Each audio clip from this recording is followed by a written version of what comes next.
Chào bạn, có một khán giả nêu ra một vấn đề là tại sao Trung Quốc có thể rất giỏi học tập sao chép sản phẩm, thậm chí làm tốt hơn bản sao. Mình đoán bối cảnh của vấn đề này là vì có so sánh Trung Quốc với Việt Nam. Cụ thể là cả Trung Quốc và Việt Nam đều có mở cửa kinh tế. Nhưng tại sao chỉ trải qua 30 năm thì công nghiệp sản xuất của Trung Quốc đã rất phát triển, còn Việt Nam vẫn chưa có thể.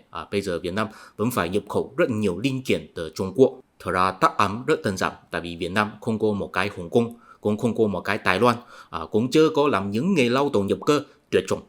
Chúng ta đều biết rằng sự khó khăn nhất của việc kinh doanh là từ 0 đến 1. Có một rồi thì 2, 3, 4, 5.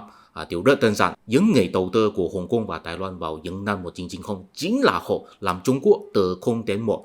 Các bạn chỉ cần đi tra Google thì sẽ biết rằng trong năm 1991, Thâm Quyến có ký kết 900 hợp đồng với công ty nước ngoài.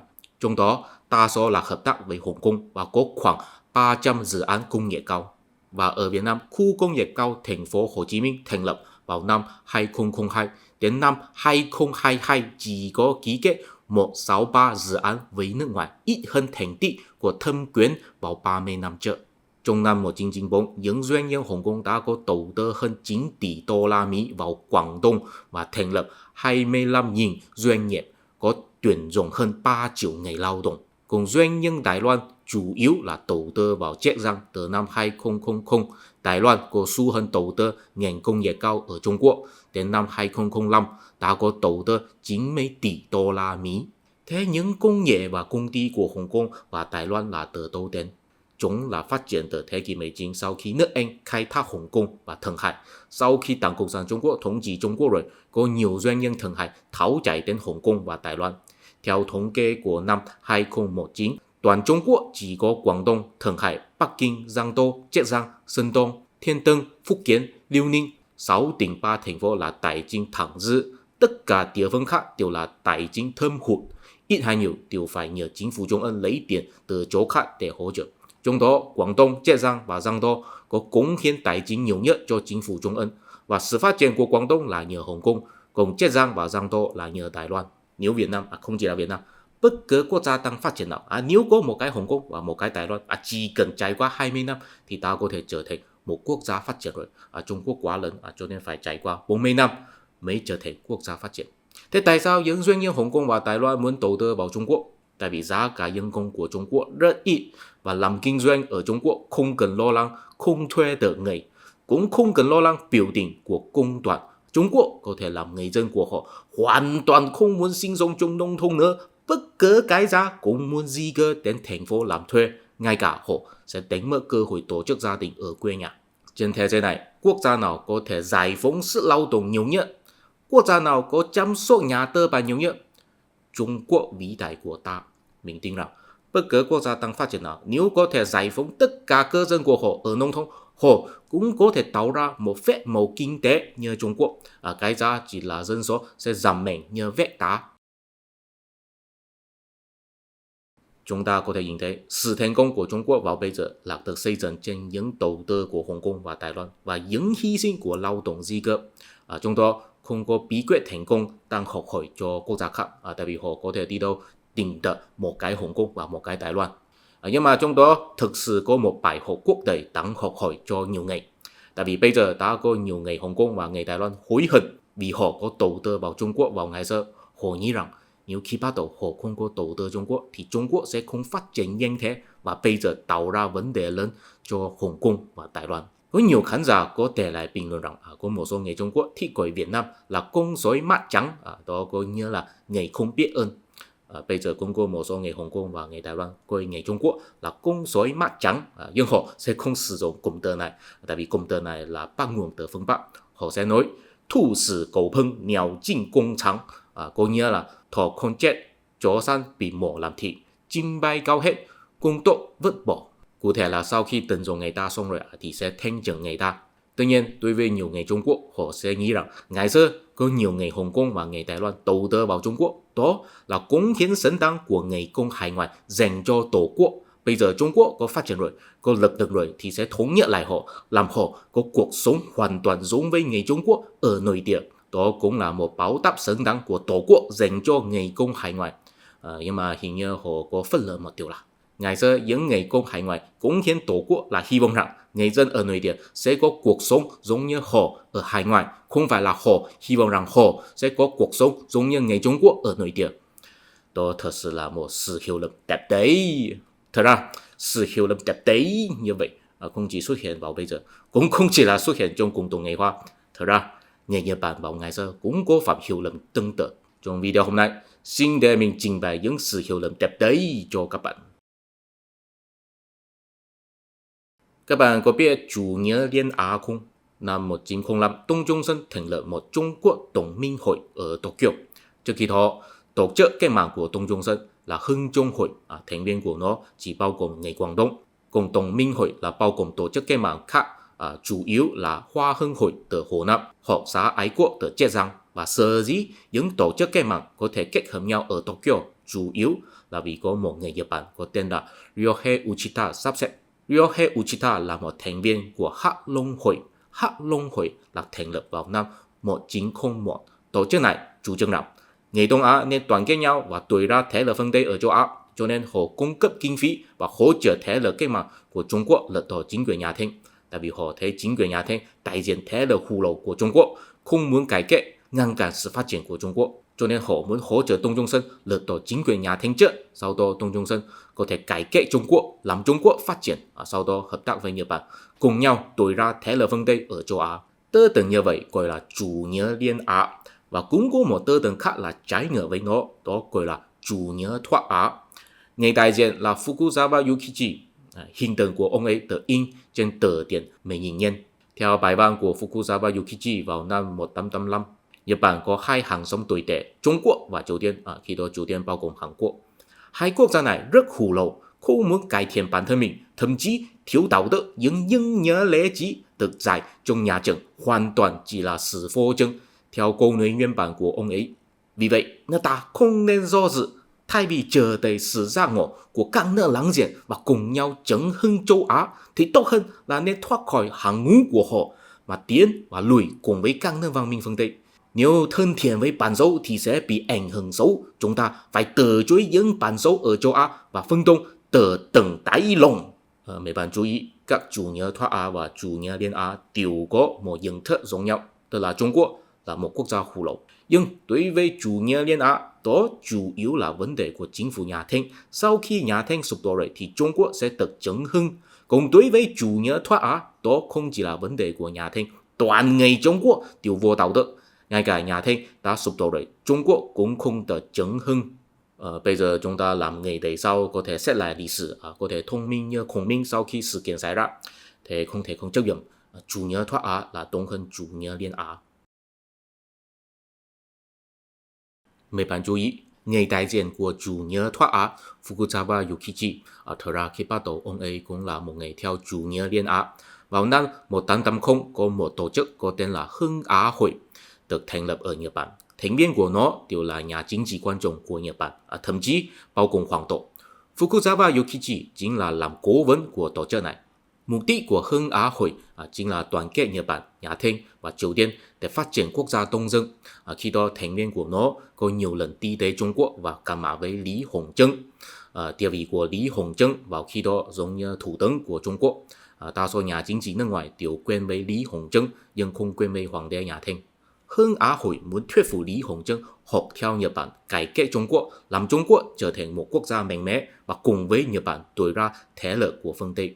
Họ cứ thuyết phục nhưng cứ không hiệu quả, tại vì Trung Quốc cứ không cải cách. Vì vậy, có một số thành viên cuối cùng bỏ rơi chủ nghĩa Liên Á. Thấy Trung Quốc là không thể cứu chữa, vì vậy chuyển sang đưa ra chủ nghĩa thoát Á. Fukuzawa Yukichi chính là người đại diện. Đó cũng là vì sao sau đó Nhật Bản đi đến Triều Tiên và xảy ra chiến tranh với Trung Quốc vào năm 1895. Tại vì họ thấy cả Trung Quốc và Triều Tiên đều là manji, không phải là anh em của văn hóa Đông Á nữa. Nhưng mà đến năm 1901, vẫn có một số người Nhật Bản thành lập một Hắc Long hội và giúp đỡ Đông Trung Sơn đoàn kết thế lực cách mạng Trung Quốc khác, thành lập một Trung Quốc Đồng minh hội ở Tokyo vào năm 1905.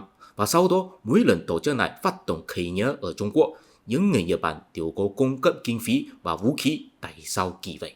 Tại vì khi đó, những người Nhật Bản nhìn thấy có một số người Trung Quốc như Đông Trung Sơn, họ đưa ra một khẩu hiệu là驱逐大陸恢復中華, có nghĩa là đuổi ra người Dã man恢復中華. Cái người Dã man đó cụ thể là người Man, cái Trung Hoa đó có nghĩa là người Hán. Mấy bạn chú ý, khi đó những người cách mạng là kêu gọi rằng đuổi ra người Man về Đông Bắc, mà 18 tỉnh của Trung Hoa có thể độc lập,恢復sự thống trị của người Hán. Khi những người Nhật Bản nhìn thấy, họ có một cảm giác là hóa ra hồi cho Trung Quốc không có cải cách, đó là vì người Man không cho phép. Người Man là người thống trị, người Man rất hù lồ. Đa số người Trung Quốc là người Hán muốn cải cách, người Hán vẫn là có chí khí. Nhưng họ không có quyền lực chính trị, Trung Quốc vẫn có thể cứu chữa được. Bây giờ Nhật Bản ta phải hỗ trợ người Hán đuổi ra người Man. Đó thật sự là một sự hiểu lầm đẹp đấy. Những người Nhật Bản không biết người Hán chỉ là một bản sắc chính trị thôi. Người Hán là những người đã đánh mất quý tộc mình rồi và bị dân đổ du một chính phủ và phải nhờ chính phủ Trung ương bổ nhiệm quan lại thống trị. Cái mà không được gọi là người Hán là những người vẫn có duy trì tầng lớp quý tộc của mình, cho nên không cần chính phủ Trung ương bổ nhiệm quan lại thôi. Người Man và người Hán thật ra không có sự khác biệt trên văn hóa nhiều lắm. Người Hán Đông Quá, người Hán ở các địa phương họ không có một lòng yêu thân tự nhiên với nhau, họ không giống với người Nhật Bản. Ví dụ sau khi Trung Hoa Dân Quốc được sáng lập rồi, Đông Trung Sơn đi tới phương Bắc cảm mà với những người Hán phương Bắc. Ấn tượng của họ với Đông Trung Sơn là như sau: ông này nói ngon quá, giọng nói Quảng Đông nhiều quá, không biết ông này nói gì, khó nghe quá. Đông Trung Sơn nói tiếng phổ thông, giống như mình nói tiếng Việt. Cả Nhật Bản và Đông Trung Sơn đều nghĩ rằng nếu có một nhóm người Hán ít số khởi nghĩa thì sẽ khiến đa số người Hán khác đi theo lật đổ chính quyền người Man. Nhưng thực tế là mỗi lần họ khởi nghĩa đều không có ai đi theo, chỉ là lãng phí tài nguyên của những người Nhật Bản có lý tưởng thôi. Dù sao, sau khi Đồng minh hội thành lập rồi, nhờ sự hỗ trợ của người Nhật Bản, họ có phát động nhiều lần khởi nghĩa ở Trung Quốc. Cuối cùng đến năm 1911, vì những tướng quân người Hán không nghe theo mệnh lệnh nhà Thanh thì đàn áp họ, cho nên họ thành công xây dựng một Trung Hoa Dân Quốc. Khi đó, lập trường của chính phủ Nhật Bản không thể nói là đi theo chủ nghĩa thoát Á hay liên Á, họ chỉ là nhìn vào tình hình thực tế, họ là đi theo chủ nghĩa hiện thực. Khi đó, nước Anh là bá chủ thế giới, nước Anh hy vọng rằng Trung Quốc có một chính phủ Trung ương không có nội chiến, đó là phù hợp với lợi ích họ ở Trung Quốc. Tại vì có một chính phủ Trung ương thì Trung Quốc mới có thể chấp hành những hiệp ước với nước ngoài. Không có một chính phủ Trung ương thì sẽ không có ai chấp hành những hiệp ước với nước ngoài. Có nghĩa là những hiệp ước của nước Anh với Trung Quốc vào hồi trước thì sẽ biến thành đổ rác. Nhật Bản đi theo lập trường của nước Anh ủng hộ Trung Quốc nhanh nhanh xây dựng một chính phủ Trung ương. Khi đó chỉ có Viên Thế Khải có lực lượng đầy đủ thôi. Ngay cả người Nhật Bản là hy vọng Đông Trung Sơn có thể làm tổng thống, nhưng nếu họ kiên trì lập trường này thì có nghĩa là họ phải hỗ trợ Đông Trung Sơn phát động chiến tranh với Viên Thế Khải. Nhật Bản không đủ tài nguyên làm được điều đó, nhưng họ thực sự có cảm thấy xấu hổ và bất lợi với điều đó. Khi đó thủ tướng của Nhật Bản là Katsura Taro theo tái quỹ đạo. Ông ấy là nhà chính trị rất quan trọng trong Quốc dân đảng. Ông ấy nói rằng khi thủ tướng Nhật Bản Katsura Taro sắp qua đời, ông ấy có báo cho thân tín rằng tôi có một sự hối tiếc là không thể ủng hộ Đông Trung Sơn và lật đổ Viên Thế Khải, hoàn thành sự độc lập của dân tộc phương Đông. Cái dân tộc phương Đông trong đó là chỉ người Hán. Đối với nhà chính trị Nhật Bản khi đó, Viên Thế Khải vốn là tay sai của người Man, không phải là một người Hán chân chính, mà là một người Hán đã bị hư hỏng bởi người Man rồi. Tại vì khi đó, Viên Thế Khải kiên trì Trung Hoa Dân Quốc bao gồm Tây Tạng, Đông Bắc, Mông Cổ và Tân Cương. Đó không phải là phiên bản nguyên bản trong tơ tầng của Đông Trung Sơn, tức là chỉ bao gồm khu vực người Hán. Chúng ta có thể nhìn thấy một sự hiểu lầm đẹp đấy. Thật ra là người Man bị hư hỏng bởi người Hán chính là vì họ bị hư hỏng, cho nên họ sợ đánh mất Trung Quốc. Người Man không muốn triệu tập quốc hội, không muốn cải cách là vì dân số của họ quá ít, họ sợ họ không được bầu cử vào quốc hội. Vấn đề này thật ra có thể tự giải quyết một cách rất dễ dàng, tức là họ bỏ rơi Trung Quốc, bỏ rơi khu vực người Hán, quay trở về Đông Bắc xây dựng quốc gia của mình. Nhưng họ không thể làm được, tại vì có nhiều người Hán hy vọng người Man tiếp tục làm hoàng đế. Những người Hán kêu gọi cải cách như Đông Trung Sơn, họ là sinh sống gần biển ở phương Nam Trung Quốc.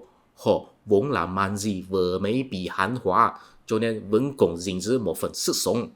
Dù sao, chính phủ Nhật Bản không có hỗ trợ Đông Trung Sơn nữa, mà là chuyển sang hợp tác với Viên Thế Khải. Sau đó ký hiệp ước rằng Trung Quốc cho Nhật Bản thuê Đại Liên và Lịch Thuận, giống như nước Anh thuê Hồng Kông đến năm 1997. Đó có nghĩa là Nhật Bản có thể kiểm soát Mông Cổ và Đông Bắc. Khi đó, Nhật Bản có một tâm lý là họ đánh bại Ngày Mãn, cho nên khu vực Ngày Mãn nên là chiếm lấy phần của Nhật Bản. Đó là lợi ích xứng đáng của Nhật Bản. Sau đó, ngay cả chính phủ của Viên Thế Khải cũng sụp đổ. Trung Quốc bước vào thời đại quân phiệt các cỡ. Lập trường của Nhật Bản là ai nào có thể xây dựng một chính phủ Trung Ân thì Nhật Bản sẽ hợp tác với ai nấy. Ngay cả trên thực tế, chính phủ Trung Ân đó chỉ là một kẻ chống đúng thôi. Nhưng ít nhất có thể chức hành những hiệp ước với nước ngoài.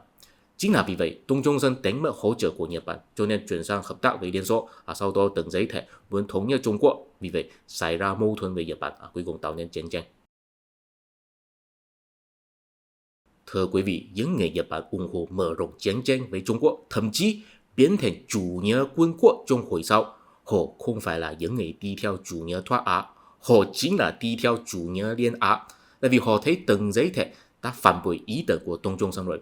Suy nghĩ của họ là như vậy. Tần Giấy Thể, mày đã quên mất chủ nghĩa Liên Á của chúng ta rồi hay là sao? Bây giờ mày lấy tài nguyên của nước Nga và muốn đuổi ra tao khỏi Trung Quốc. Nếu khi bắt đầu không phải là tao hỗ trợ Đông Trung Sơn khởi nghĩa, làm sao mà có Trung Hoa Dân Quốc? Nhưng mà Tần Giấy Thể sẽ nghĩ như sau. Đúng, khi bắt đầu mày có hỗ trợ ông Đông Trung Sơn, nhưng sau đó mày cũng có đi hợp tác với Viên Thế Khải. Nếu mày không có ủng hộ chính phủ Viên Thế Khải, mà là ủng hộ ông Đông Trung Sơn làm tổng thống, thế bây giờ tao cũng không cần dựa vào hỗ trợ của Liên Xô. Hai bên đều có lý, hai bên đều nên được thông cảm. Đối với Tần Giấy Thể, chỉ có Liên Xô có thể tiếp tục hỗ trợ ông ấy và Nhật Bản thực sự bỏ rơi họ.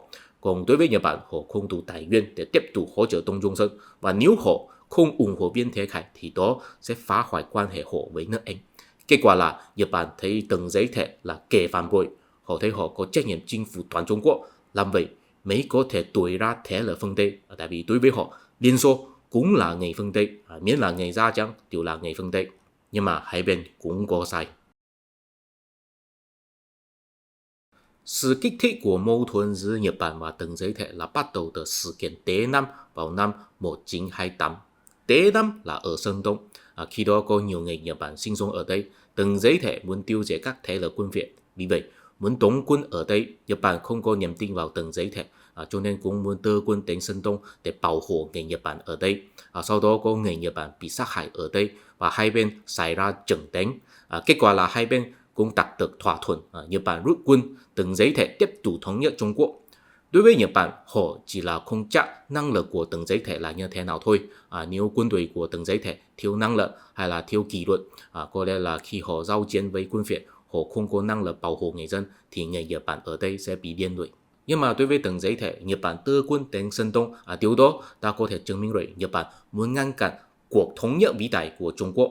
Và sở dĩ Tần Giấy Thể có như vậy là bị ảnh hưởng của phong trào ngũ tơ vào năm 1919. Ngày 4 tháng 5 năm 1919, có nhiều sinh viên ở Bắc Kinh biểu tình tranh tầng phản đối quyết nghị của Hội nghị Hòa bình Paris, tại vì nó có điều khoản chuyển giao quyền lợi về tỉnh Sơn Đông từ nước Đức cho Nhật Bản.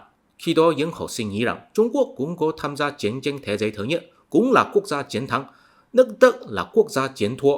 Thế Trung Quốc nên có tư cách thu hồi quyền lợi về Sơn Đông từ nước Đức. Những quốc gia khác trong hội nghị quyết định chuyển giao quyền lợi về Sơn Đông cho Nhật Bản, đó là một chuyện không công bằng. Đó cũng là một sự hiểu lầm đẹp đấy. Năm 1914, chiến tranh thế giới thứ nhất bùng nổ. Khi đó Nhật Bản ngay lập tức báo cho nước Anh rằng nếu Nhật Bản giúp đỡ nước Anh tiêu diệt thế lực hải quân của nước Đức ở Đông Á thì Nhật Bản có quyền lợi tiếp nhận những căn cứ địa của nước Đức ở Đông Á. Nếu nước Anh đáp ứng thì Nhật Bản sẽ tham chiến. Kết quả là nước Anh đáp ứng. Đến tháng 6 năm 1917, Nhật Bản thành công tiêu diệt thế lực hải quân của nước Đức ở Đông Á. Tháng 8 năm 1917, Trung Quốc mới tham chiến. Kết tham chiến của Trung Quốc không phải là đưa quân ra chiến trận diệt địch, mà là đưa lao động hỗ trợ hậu cần. Và sau khi chiến tranh kết thúc, Trung Quốc yêu cầu tiếp nhận quyền lợi của nước Đức ở Trung Quốc, mặc kệ Nhật Bản. Khi đó, đối với quốc gia khác chỉ có một phản ứng: Trung Quốc bị điên rồi. Nhật Bản cũng cảm thấy mình bị coi thường. Họ thấy Trung Quốc làm phiền vô lý. Họ nghĩ rằng nếu khi đó không phải là tao ủng hộ Viên Thế Khải làm tổng thống, Trung Quốc khi đó đã rơi vào nội chiến với những thế lực cách mạng của Đông Trung Sơn rồi. Là tao đánh bại người ta rồi thì mày mới tham chiến, mà bây giờ mày không biết ơn mà kêu gọi tôi ra tao, mày thấy tao là gì?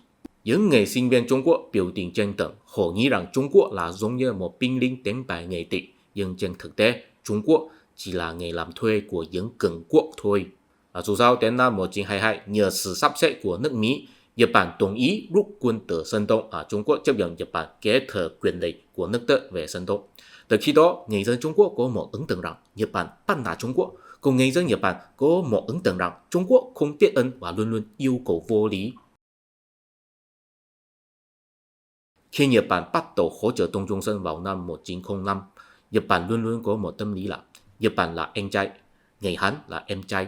Đến năm 1928, ngay cả có người Nhật Bản bị sát hại ở Trung Quốc, làm Nhật Bản có trận đánh với từng giới thể, nhưng họ vẫn ghi nhớ mối tình cảm anh em với Trung Quốc, cho nên chiến tranh không mở rộng. Sau đó Nhật Bản tập trung phát triển lợi ích họ ở Đông Bắc và Mông Cổ và sáng lập một Mãn Châu Quốc vào năm 1932. Đó làm từng giới thể rất bức xúc, nhưng cũng tạo ra một tiền lệ cho ông ấy. Tại vì ngay cả nhờ sự hỗ trợ của Liên Xô và tài nguyên của Thượng Hải, từng giới thể có thể tiêu diệt các thế lực quân phiệt, nhưng ông ấy chỉ có thể tiêu diệt quân phiệt lớn, cũng có nhiều quân phiệt nhỏ. Họ không muốn đi chiến tranh với từng giới thể cũng không đủ tài nguyên tiêu diệt họ hết, cho nên họ hợp tác với nhau tạo ra một liên minh. Liên minh này rất lỏng lẻo, trong danh nghĩa các quân phiệt nhỏ ủng hộ từng giới thể làm lãnh đạo tối cao của Trung Quốc, nhưng họ vẫn có thể gìn giữ quân đội mình, vẫn có không gian tự trị ở địa phương.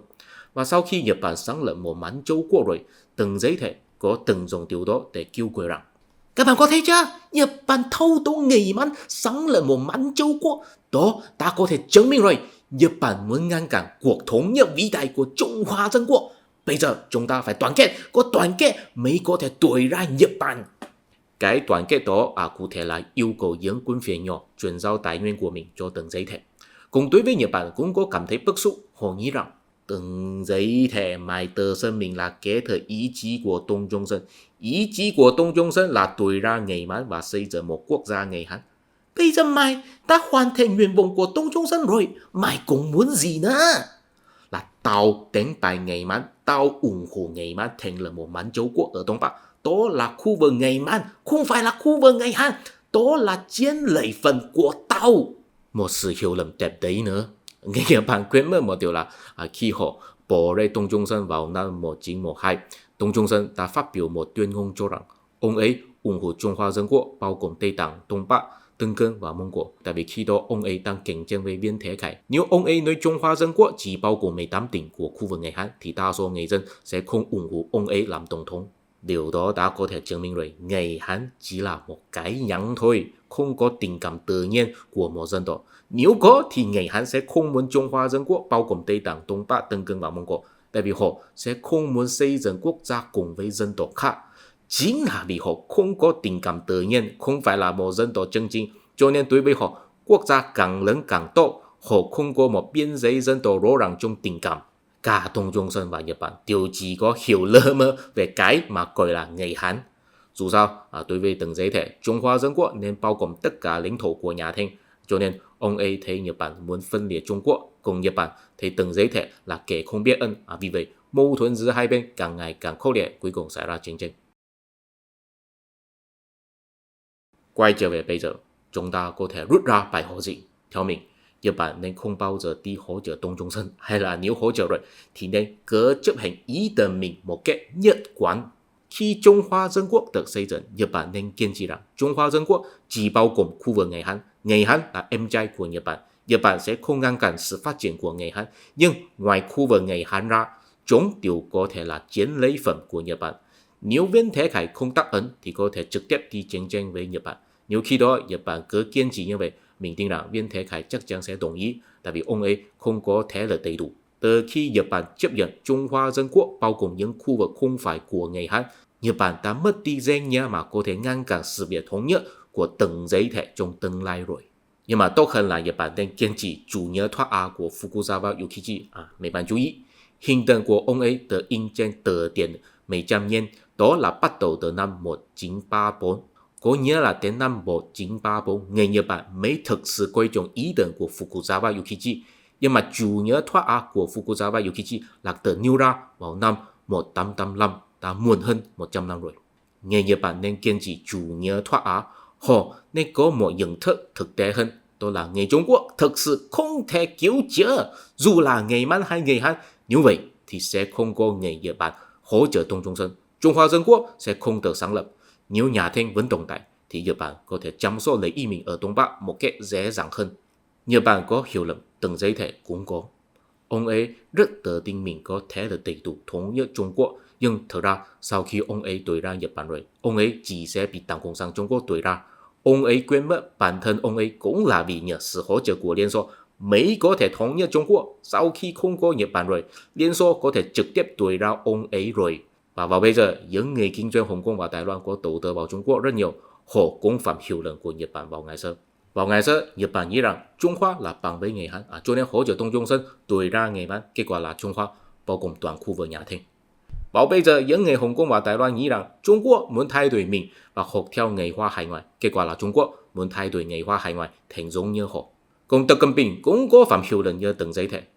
Tất nhiên nếu ông ấy có thể thống nhất Đài Loan và đánh bại nước Mỹ trên chiến trận thì là mình phạm hiểu lầm. Từng Giấy Thể quên mất những điều là không có sự hỗ trợ của Nhật Bản thì không có cách mạng của Đông Trung Sơn, không có sự hỗ trợ của Liên Xô thì không có sự thống nhất của Quốc dân Đảng. Tập Cận Bình cũng hình như quên mất những điều là khi Đảng Tiểu Bình chấp hành chính sách mở cửa, nếu không có sự cho phép của nước Mỹ thì sẽ không có những người kinh doanh Hồng Kông và Đài Loan đi đầu tư vào Trung Quốc. Không có những đầu tư thì sẽ không có phép màu kinh tế của Trung Quốc. Ngày xưa, Từng Giấy Thể kiên trì thống nhất Đông Bắc, giống như bây giờ Tập Cận Bình kiên trì thống nhất Đài Loan. Ngày xưa, Từng Giấy Thể nghĩ rằng Nhật Bản đóng quân tại Đông Bắc đó là ngăn cản sự thống nhất vĩ đại của Trung Hoa Dân Quốc. Giống như bây giờ, Tập Cận Bình nghĩ rằng nước Mỹ hợp tác với Đài Loan đó là ngăn cản sự phù hợp vĩ đại của Trung Hoa dân tộc.